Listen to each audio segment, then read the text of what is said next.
जब घर के अंदर बेटी पैदा होती है तो माँ बाप बड़ी खुशी मनाते हैं और कहते हैं कि भाई घर के अंदर लक्ष्मी पैदा हुई है। लेकिन दोस्तों क्या हो, जिस बेटी से माँ बाप बेइंतहा प्यार करें, बड़ा करें, उसकी शादी कर दें और फिर एक दिन सुबह सुबह जब उठें तो उसके ससुराल वालों का फ़ोन आए और बताए कि आपकी बेटी मर चुकी है। आज की जो ये घटना है ये बड़ी ही एक तरह से कहते हैं हृदय को द्रवित करने वाली है और इस घटना से हमें बहुत कुछ सीखने को भी मिलेगा और आजकल दुनियादारी के अंदर चल क्या रहा है उसके बारे में भी नॉलेज मिलेगी। तो पूरी वीडियो को लास्ट तक ज़रूर देखिएगा।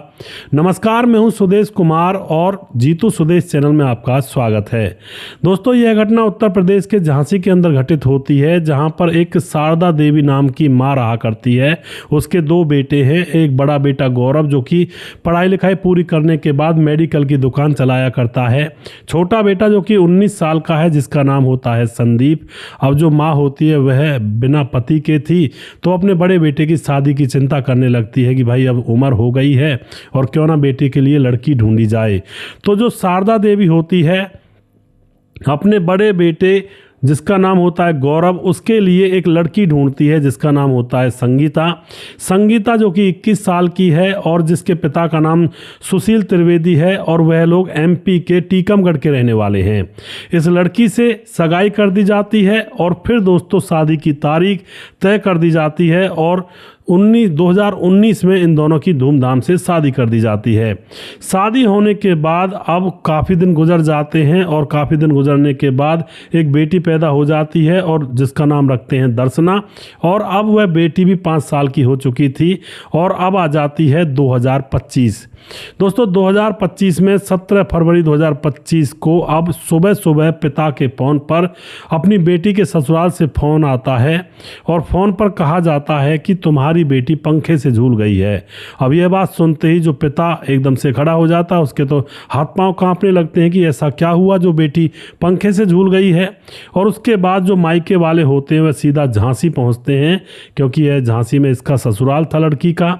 वहाँ जाकर उनको पता लगता है कि हॉस्पिटल में डेड बॉडी है और हॉस्पिटल में जाकर जब वह देखते हैं तो डेड बॉडी लावारिसों की तरह यूं ही पड़ी हुई थी। ना वहाँ पर उनकी बेटी के ससुराल वाले थे, ना उसका पति था, ना उसकी सास थी, ना कोई और था। बस ऐसे ही लावारिसों की तरह बेटी की लाश वहाँ पर पड़ी हुई। तो जो पिता होता है देख करके उसका अंदर तक से कलेजा हिल जाता है। एक तो बेटी की मौत हो गई और दूसरा उसके साथ कोई उसकी लाश के पास भी नहीं है। अब तो जो पिता होता है सुशील त्रिवेदी वह अब अपनी बेटी का अंतिम संस्कार करने की तैयारी करने लगता है। उससे पहले वह पुलिस में जाता है और पुलिस में जाकर के एक एफआईआर दर्ज करवाता है। अब पुलिस में एफआईआर दर्ज क्या करवाई जाती है दोस्तों उसके बारे में मैं डिटेल से यहाँ पर बताऊँगा। वह पुलिस में जाकर बताता है कि मैंने अपनी बेटी की जब शादी की तैयारी की थी तो लड़के ने 20 लाख रुपए नगद और एक कार की डिमांड की थी।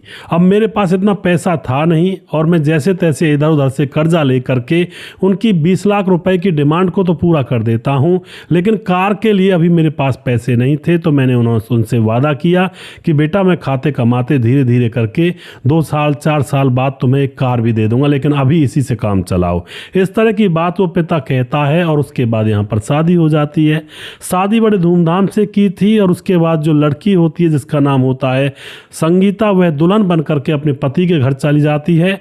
इसके पीछे उसके पिता माँ जो घर वाले थे मायके वाले बड़े खुश होते हैं, उनकी बेटी का घर बस गया और अपनी ज़िंदगी की शुरुआत करने लगी है। अब उसके बाद क्या होता है, संगीता को उसके ससुराल वाले कुछ समय तक तो बड़े प्यार से रखते हैं, लेकिन कुछ समय के बाद जब उनको लगता है कि भाई कार अभी तक नहीं आ रही है तो वह उसको पीटने लगते हैं और संगीता से बार बार कार की डिमांड की जाती है कि तुम्हारे बाप ने कार के लिए बोला था लेकिन अभी तक कार नहीं आई। लड़की कहती है कि मेरे पापा थोड़ा फिलहाल तंगी में हैं और धीरे धीरे पैसा इकट्ठा करेंगे उसके बाद आपको कार दे देंगे, आप इतना क्यों परेशान कर रहे हो मुझे। लेकिन वह मानते नहीं है, बार बार यहाँ पर उसके साथ झगड़ा होता है, उस लड़की को पीटा जाता है।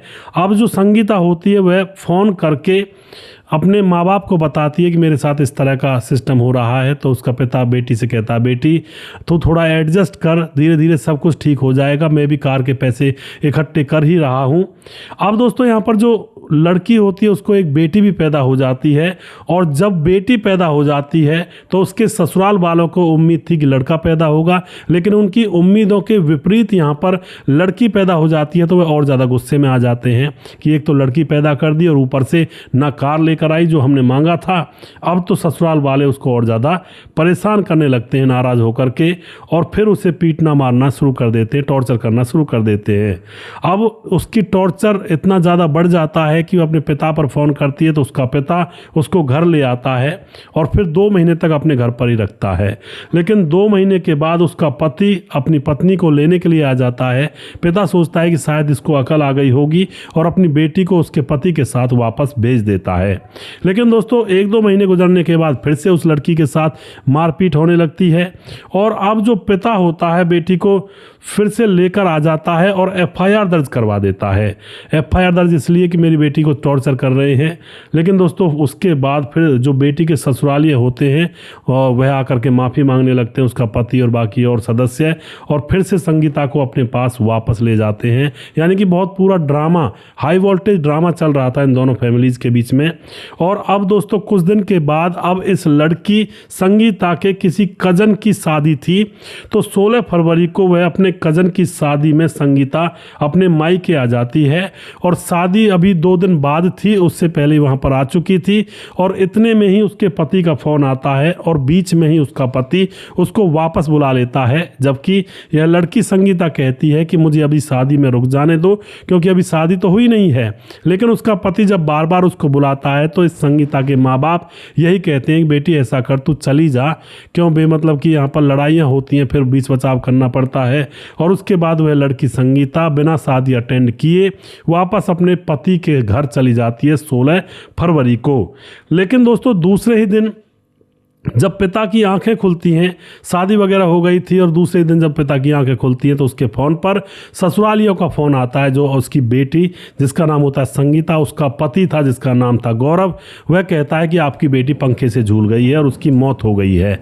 यह बात सुनते ही पिता कांपता हुआ एकदम से खड़ा होता है, पूरे घर में कोहराम मच जाता है। और उसके बाद यह लोग हॉस्पिटल पहुंचते हैं और वहां जाकर बेटी की लाश को लावारिस देखकर पिता का गुस्सा 7वें आसमान पर पहुंच जाता है, और फिर तुरंत पुलिस में जाता है और एफआईआर दर्ज करवाता है। और ये सारे बयान थे जो मैंने अभी आपको बताए हैं। अब ये बातें सुनकर के जो पुलिस होती है उस लाश को पोस्टमार्टम के लिए भेजती है, और ऊपर से ससुराल वाले सबको लेने के लिए तैयार भी नहीं होते जब पोस्टमार्टम होकर आ जाता है। तो अब जो पिता होता है वह खुद ही अंतिम संस्कार करता अपनी बेटी का, और अपनी जो छोटी देवती थी उसके हाथों से उसकी मां का अंतिम संस्कार करवाता है।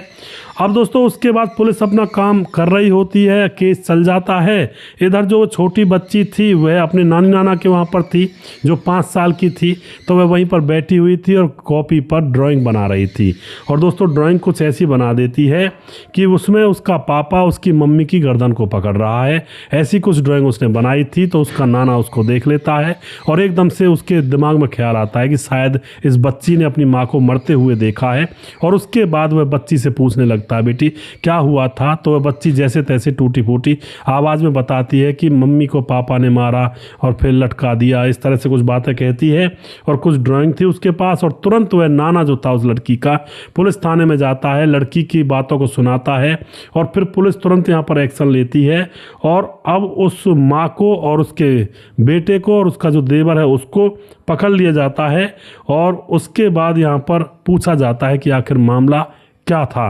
तो यहाँ पर वो बताते हैं कि झगड़ा हुआ था हमारा, वही कार का मैटर था, और उस झगड़े के अंदर गला दबा दिया और वो गलती से वह मर गई। तो जैसे वह मर जाती है तो वह दोनों जो सास थी और उसका बेटा था वह दोनों हैरान रह जाते हैं कि ये क्या हो गया हमारे हाथों से। क्योंकि दोस्तों लड़ाई झगड़े में ऐसा हो जाता है, लड़ाई करते हैं ऐसे कि भाई जैसे कि लड़ाई हो रही है, लेकिन उस लड़ाई में कई बार ऐसा हो जाता है गलती से किसी की जान भी चली जाती है, तो उसकी मौत हो जाती है। उसके बाद दोनों जो माँ और बेटे होते हैं, इस लड़की के सास और उसका पति, वो दोनों प्लानिंग करते हैं कि इसको पंखे से लटका देते हैं और फिर उसकी लाश को पंखे से लटका दिया जाता है। अब यहाँ पर सारा मामला खुल चुका था, इधर से पोस्टमार्टम रिपोर्ट आ चुकी थी। तो उस रिपोर्ट में भी बताया गया था कि इसकी पहले हत्या की गई है, उसके बाद अज्ञात फंदे पर लटकाया गया है और तब यह मामला रचा गया है। तो पुलिस के सामने सारे सबूत आ जाते हैं और उसके बाद इन दोनों को और इस जो छोटा देवर था उसको भी अरेस्ट करके इन सबको जेल में डाल दिया जाता है और इनके ऊपर केस चलाया जाता है। उस घर के अंदर एक बुजुर्ग औरत थी जिसके 2 बेटे थे और एक बहू थी। अब बहू की तो जान चली गई और वो 3 लोग जेल में चले गए और जो मासूम सी लड़की थी, जो बच्ची पैदा हुई थी, वो अब बिना माँ बाप के रहेगी अपनी नानी नाना के घर। उसका क्या कसूर था दोस्तों? इस तरह के कांड हो जाते हैं कई बार, देश और दुनिया के अंदर देखने को मिलते हैं। थोड़ा सा सावधान रहें, सतर्क रहें, क्योंकि जीवन बहुत छोटा होता है। छोटी सी गलती पर ही लोगों की जानें चली जाती हैं और फिर पूरा जीवन अपना खराब हो जाता है। तो सावधानी और सतर्कता बहुत ज़रूरी है। किसी पर हाथ उठाना ही क्यों? मतलब क्या है, कोई करेगा अपना खुद भरेगा, तो हाथ उठाना क्यों? अपना जैसा रहना ऐसा आराम से रहें और ढंग से रहें। दोस्तों, आप जो भी कुछ कहना चाहते हैं अपनी कमेंट बॉक्स में अपनी राय लिख सकते हैं। और यहाँ पर जो पिता ने एडजस्ट होने के लिए बोला था कि बेटी एडजस्ट कर, वो थोड़ा सा यहाँ पर पिता से गलती हो गई थी। उसको थोड़ा देख करके कि भाई मामला बढ़ सकता है, तो अपनी बेटी का पहले या तो उससे तलाक करवा देता, दूसरी जगह शादी कर देता। अगर बात नहीं बन रही थी तो बनाने की ज़रूरत ही क्या थी, क्योंकि 5 साल की तो बेटी हो चुकी थी, उससे 1 साल पहले शादी हुई थी। तो शादी को भी तो काफ़ी दिन हो गए थे, तब तक भी नहीं बन पा रही थी। तो यहाँ पर मामला गड़बड़ी था। हो सकता है 1-2 बार लड़ाई हो जाए, थोड़ी बहुत कहासुनी हो जाए, तो वहाँ पर तो एडजस्ट भी किया जाता है। लेकिन जब बार बार लड़ाइयाँ हो रही हैं, एक दूसरे को काटने खाने को दौड़ रहे हैं लोग, तो वहाँ पर एडजस्ट करने से काम नहीं चलता है। फिर वहाँ पर तो दूर ही हो जाना चाहिए, जिससे कि किसी की जान ना जाए, कोई मरने से बच जाए। दोस्तों, वीडियो के लास्ट में कुछ भाइयों के नाम जरूर लेना चाहूँगा जो हमारे वीडियोज़ को देखते हैं और हमें खूब सपोर्ट करते हैं। हमारे साथ में समाधान पाटिल जलगांव महाराष्ट्र से हैं। सुजीत कुमार गुरुजी नमस्कार, मैं हूँ, बहुत बहुत धन्यवाद जी भाई साहब आपका। और उसके बाद भीख सिंह हमारे भाई बहुत दिनों में कमेंट करते हैं, कई बार गायब हो जाते हैं बीच में, वेरी नाइस, नमस्ते जी, नमस्ते भीख सिंह भाई। किशन कुमार कमेंट करते हैं। और उसके बाद हमारे साथ राम मोहम्मद यासीन लाहौर पाकिस्तान से। और सलाउद्दीन खान हमारे भाई लगातार कमेंट करते हैं, कहते हैं कि मेरी बेटी की शादी है और मैं उसमें बिजी रहता हूं तो वीडियो नहीं देख पाता हूं। तो कोई दिक्कत नहीं है सलाउद्दीन भाई, आप अपने बच्चे की शादी करें, उसके बाद आप खूब वीडियो देखिएगा जब टाइम मिले। और उसके बाद हमारे साथ जैनुद्दीन अंसारी, बुरे काम का बुरा नतीजा होता है। सुदेश भाई जी बिल्कुल, जैनुद्दीन आप बहुत दिनों से गायब थे, आप लगातार आया करें और ऐसे काम नहीं चलेगा बिल्कुल भी। पंतगिरी पंत हमारे भाई कमेंट करते हैं, राम राम भैया जी, राम राम जी। सुमेर एस कमेंट करते हैं, विंध्याचल राजबार कमेंट करते हैं, मुकेश कुमार यूपी 83 से हैं, आयुष सिंह कमेंट करते हैं और उसके कहते हैं कि मेरा नाम धनंजय सिंह लीला बंदा है, बहुत बहुत धन्यवाद जी। शरीफ खान समेजा कमेंट करते हैं, प्रवीण बघेल से पुरी से स्वपन डे कमेंट करते हैं, सूरज डीओ नमस्कार सुदेश भाई, good story, I am Suraj from Fiji, God bless you, जय हिंद जय भारत, बहुत बहुत धन्यवाद करते हैं सूरज भाई। उसके बाद हृदय राम भारती कमेंट करते हैं, अम्बेडकर वादी उत्तम राम मेघवंशी कमेंट करते हैं। उसके बाद योगेश तोमर कमेंट करते हैं और करण कुमार कमेंट करते हैं, जो कि बिहार मुजफ्फरपुर ज़िले से हैं और बहुत अच्छा वीडियो बनाते हो आप, बहुत बहुत धन्यवाद करते हैं करण भाई। रविंद्र भडौरिया कमेंट करते हैं, फैंटास्टिक पिक, बहुत बहुत धन्यवाद जी। रजत सैनी कमेंट करते हैं, मोनू जैन कमेंट करते हैं और राम गोसाई हमारे भाई लगातार कमेंट करते हैं। राधे श्याम शर्मा सिरसी जयपुर राजस्थान से कमेंट करते हैं। राजकिशोर चौरसिया महाबलेश्वर महाराज से कमेंट करते हैं। छगनदास खाडा बांध राजस्थान से कमेंट करते हैं। सुजीत कुमार कमेंट करते हैं और उसके बाद सुशील चौधरी हमारे भाई लगातार कमेंट करते हैं। दुर्योधन भाई कमेंट करते हैं और जिस भाई का नाम रह गया उस भाई का नाम अगली वीडियो में ज़रूर लूँगा। अगला वीडियो बहुत जल्दी फिर से लेकर आऊँगा, तब तक आप खुश रहें, सावधान रहें। जय हिंद जय भारत।